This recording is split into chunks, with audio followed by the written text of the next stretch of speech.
Dit gedeelte heb ik helemaal schoongemaakt. Je ziet hoe mooi schoon het weer is. En dit gedeelte moet nog helemaal schoongemaakt worden.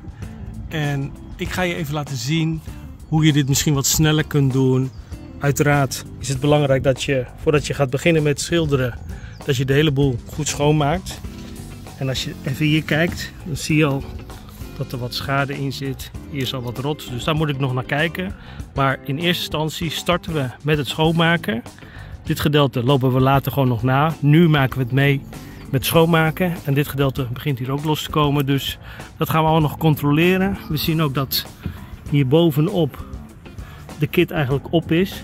Hier zie je ook dat de kit helemaal erin gaat. Als ik zo in ga duwen, dan kom ik er ook echt in. Zie je? Dus dit moet eigenlijk opnieuw vervangen worden.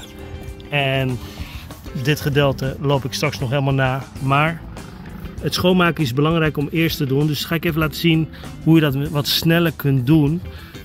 Het is altijd je eigen manier. Maar soms is net even dat kleine handeling wat makkelijker om over te kunnen nemen.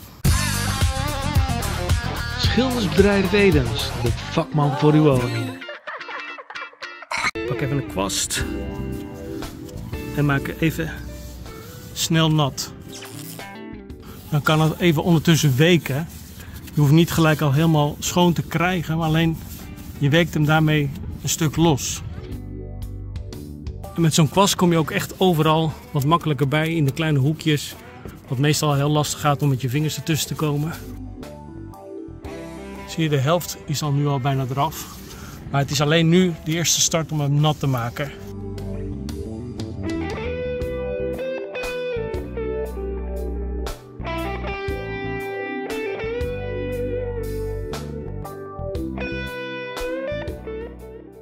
Zodra ik dat gedaan heb, pak ik mijn P600 schuurmatje.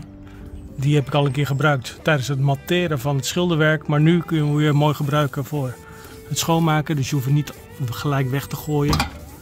Super handig om mee er langs te lopen. Je ziet het. Eigenlijk heb ik helemaal geen druk wat ik erop moet doen. Het is licht overheen gaan. Kijk, ik zal vanaf hier dat laten zien. Zie je hoe mooi schoon dat wordt. En dit is echt de makkelijkste manier om dat goed snel te krijgen. Ik steek er altijd wel echt wat aandacht aan het schilderwerk om het schoon te maken. Want dat is je basis om het goed te krijgen.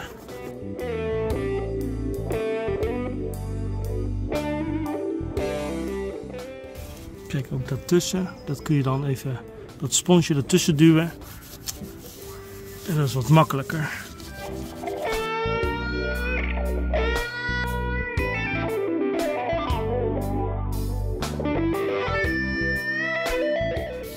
Als je zo'n sponsje gebruikt, dan zul je ook zien dat die toplaag ook gelijk deels een stukje afgeschuurd is, waardoor die ook veel schoner wordt dan als je het alleen maar met een doek gaat schoonmaken.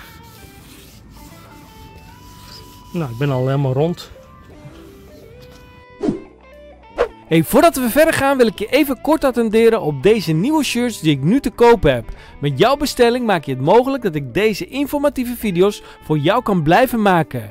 Jouw steun is enorm belangrijk en je hebt gelijk een leuke shirt om tijdens het klussen te gebruiken. Of een origineel cadeau om aan iemand weg te geven. Ga naar schildersbedrijfedens.nl/kleding en bestel jouw unieke shirt. Nog een keer die natte kwast er langs. Om het echt nog wat los te weken. Maar eigenlijk hoeft dat niet meer, maar ik doe dat, vind ik fijner om het even goed helemaal los te weken.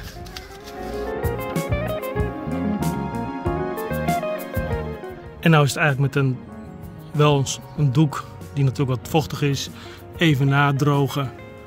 Maar nu krijg je het dus super mooi schoon. En dit is echt een mooie basis om daarmee je schilderwerk daarna te kunnen schuren. Mooi schoon. Anders, als je dat niet doet, dan raak je schuurpapier helemaal vol met allemaal troep. En dat is natuurlijk zonde. Dus nu kun je mooi gelijk zien waar je gebleven bent. En krijg je de hele boel mooi gereinigd.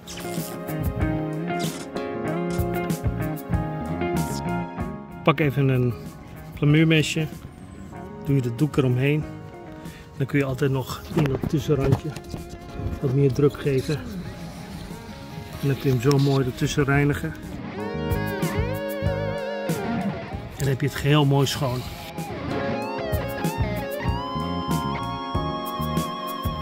En dan zie je hoe mooi schoon het is geworden.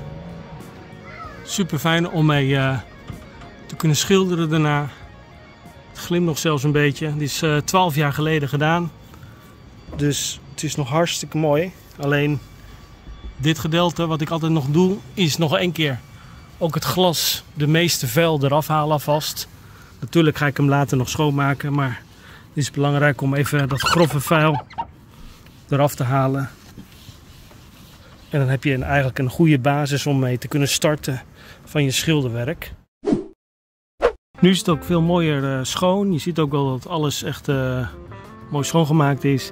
Deze dingen moet ik allemaal nog nalopen. Je ziet ook wel dat hij hier ingedeukt raakt. Dus dit is ook allemaal zacht en misschien ook wel een deel verrot. Hier een deel verrot, dat zie je ook wel. Nou, deze werkzaamheden heb ik ook heel veel in mijn e-book geschreven. Ook hoe je deze dingen nu hierna moet gaan nalopen. Hoe ik het schoongemaakt heb, met wat voor materiaal. Ik heb dit in ieder geval met ammoniak gedaan, maar in mijn e-book leg ik daar meer over uit. Waarom ammoniak en bijvoorbeeld geen Zinmark. Nou, al deze dingen vind je in mijn e-book. Die vind je in de eerste reactie in mijn e-book. En ja, ruim 3000 mensen hebben mijn e-book al ingekocht en maken daar gebruik van. Dus ik zou zeggen, doe het ook.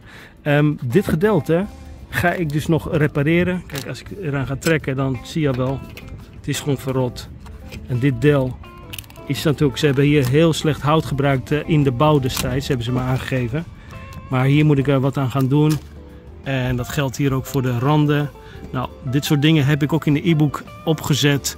Van wat moet je doen als jij dit hebt in jouw schilderwerk. Dus bekijk mijn e-book daarvoor. Ik ga nu dit gedeelte allemaal aanpakken. We zitten nu ongeveer op, ja, wat zou ik zeggen, 3e verdieping. Dus het is vrij hoog. Alleen voor nu moet het een keer goed weer aangepakt worden. Waarschijnlijk haal ik dit gedeelte eraf. Deze lat ga ik gewoon vervangen. Doe ik een neuslat overheen. Want ze hebben daar ook nieuw glas geplaatst daar beneden. En aan die kant ook.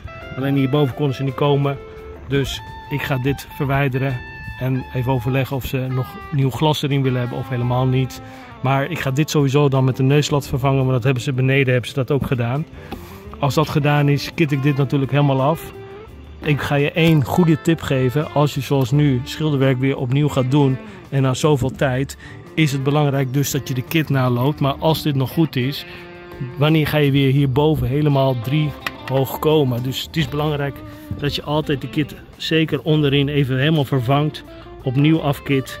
En dan kun je dat veel beter repareren. Nou, ik moet dit gedeelte doen en daar is er nog een etage hoger. Dus we zitten hier vrij hoog. Maar om dit allemaal te repareren, ja, dan zou ik zeggen, blijf mij zeker volgen. Klik op abonneren. En dan kun je al deze dingen zeker meekijken hoe jij dat ook kunt herstellen. Deze hoek was aardig kapot en daarom vond ik het verstandig om die eruit te zagen. En ook aan de andere kant heb ik een stuk eruit gezaagd. Hoe ik deze schade heb hersteld, ga ik je zeker tonen in een andere aflevering. Maar wil je nu al meer leren over houtrot repareren? Klik dan de video aan die in het midden van het scherm verschijnt. Daar laat ik je zien hoe je een deel uit een kozijn kunt zagen en vervolgens weer kunt herstellen met een stuk hout. Bekijk de eerste reactie als je mijn e-book wilt bestellen of een shirt en abonneer je snel zodat je nog veel meer kunt leren. Ik zie je in de video die in het midden verschijnt. Adios!